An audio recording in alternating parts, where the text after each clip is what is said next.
Hi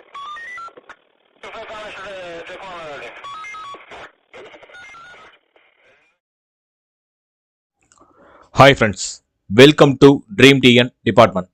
இன்னைக்கு நம்ம இந்த வீடியோவில் எதை பற்றி பார்க்க போகிறோம் அப்படின்னு பார்த்தீங்கன்னா, டே 44ஓட ஸ்டடி பிளான் தான் பார்க்க போகிறோம். டே 44ஓட ஸ்டடி பிளான் பார்க்கறதுக்கு முன்னாடி டே 43, அதாவது ப்ரீவியஸ் டே ரிவிஷன் பார்த்துட்டு அதுக்கப்புறம் டே 44ஓட ஸ்டடி பிளான் நம்ம பார்க்கலாம்.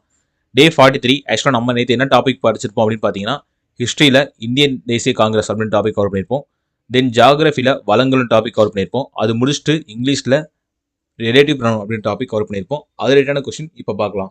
ஃபர்ஸ்ட் கொஸ்டின், சென்னை வாசிகள் சங்கம் எப்போது தோற்றுவிக்கப்பட்டது? When was the Chennai resident association formed? Second question, இந்திய தேசிய காங்கிரசின் அமைப்பை உருவாக்கியவர் யார்? Who formed the Indian National Congress? Third question, வங்கப் பிரிவினை மேற்கொள்ளப்பட்ட ஆண்டு எது? In which year was the partition of Bengal carried out? Fourth question, இந்திய தேசிய காங்கிரசின் முதல் தலைவர் யார்? Who was the first president of Indian National Congress? Fifth question, அதிக அளவில் நீர்மின் சக்தி உற்பத்தி செய்யும் நாடு எது? Which country produce the most hydraulic power? Sixth question, manganese உற்பத்தியில் முன்னிலை வகிக்கும் நாடு எது? Which country is the leading producer of manganese? Seventh question, தமிழ்நாட்டில் இரும்புத்தாது கிடைக்கும் இடம் எது? Where is iron ore available in Tamil Nadu? Eighth question, இந்திய சுரங்க பணியகம் அமைந்துள்ள இடம் எது? Where is Indian Bureau of Mines located? 9th and 10th question பார்த்தீங்கன்னா ரிலேட்டிவ் ப்ரொனவுன் அப்படின்ற டாபிக் வந்து கொஸ்டின் கொடுத்துருக்கேன். இதுக்கான ஆன்சரை மறக்காம கமெண்ட் பாக்ஸில் கமெண்ட் பண்ணிடுங்க.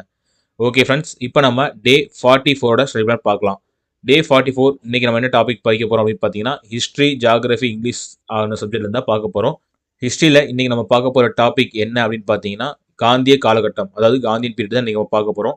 இந்த டாப்பிக்காக ஸ்கூல் புக்கில் நம்ம எங்கெங்கே படிக்கணும் அப்படின்னு பார்த்தீங்கன்னா, 10th ஸ்டாண்டர்டில் 8th லெசன் மட்டும் கவர் பண்ணிங்கன்னா போதும். அந்த புக் ஃபுல்லாகவே காந்தி எப்போது வந்தார், என்ன கடைசி வரையும் நடந்துச்சுன்றதெல்லாம் மொத்தமாக கொடுத்துருப்பாங்க. அதை கவர் பண்ணிங்கன்னா மோர் தென் எனஃப். தென் இன்னைக்கு ஜாகிரஃபியில் பார்க்க போகிற டாபிக் என்ன அப்படின்னு பார்த்தீங்கன்னா, ராக் அண்ட் சாயில், அதாவது பாறை மற்றும் மண் டாபிக் தான் இன்னைக்கு நம்ம பார்க்க போகிறோம். இந்த டாப்பிக்காக ஸ்கூல் புக்கில் எங்கெங்கே படிக்கணும் அப்படின்னு பார்த்தீங்கன்னா, 8th standard first lesson, 10th standard third lesson, then ஃபைனலாக 11th ஸ்டாண்டர்டில் third and fourth lesson cover பண்ணணும். இது கூடவே சேர்த்து இங்கிலீஷில் நம்ம டாபிக் என்ன டாபிக் பார்க்க போகிறோம் அப்படின்னு பார்த்தீங்கன்னா, ஆர்டிக்கல் டாபிக் தான் இன்னைக்கு நம்ம கவர் பண்ண போகிறோம். Okay friends, once again I repeat, இன்னைக்கு டே 44 என்னென்ன சப்ஜெக்ட் படிக்க போகிறோம் அப்படின்னு பார்த்தீங்கன்னா, ஹிஸ்ட்ரியில் காந்திய காலகட்டம் டாபிக் படிக்க போகிறோம். இந்த டாப்பிக்காக ஸ்கூல் புக்கில் நம்ம எங்கே படிக்கணும் அப்படின்னு பார்த்தீங்கன்னா, 10th ஸ்டாண்டர்டில் 8th லெசன் கவர் பண்ணால் போதும். தென் ராக் அண்ட் சாயில், அதாவது ஜாகிரஃபியில் ராக் அண்ட் சாயில் டாபிக் இன்னைக்கு கவர் பண்ண போகிறோம். இந்த டாப்பிக்காக நம்ம ஸ்கூல் புக்கில் எங்கே படிக்கணும் அப்படின்னு பார்த்தீங்கன்னா, 8th ஸ்டாண்டர்டில் ஃபர்ஸ்ட் லெசனும், 10th ஸ்டாண்டர்டில் தேர்ட் லெசனும், தென் ஃபைனலாக 11th ஸ்டாண்டர்டில் தேர்ட் அண்ட் ஃபோர்த் லெசனும் கவர் பண்ணணும். தென் அதுக்கப்புறம் இங்கிலீஷில் இன்றைக்கி ஆர்டிக்கல் டாபிக் கவர் பண்ணியிருங்க. இதை கவர் பண்ணிங்கன்னா இன்றைக்கான டே 44க்கான ஸ்டடி பிளான் ஓவர் ஆயிரும். ஓகே ஃப்ரெண்ட்ஸ், டே 44ஓட ரிவிஷன் ப்ளஸ் டே 45ஓட ஸ்டடி பிளான் சேர்த்து நாளைக்கு மார்னிங் வீடியோ உங்களை சந்திக்கிறேன். நன்றி.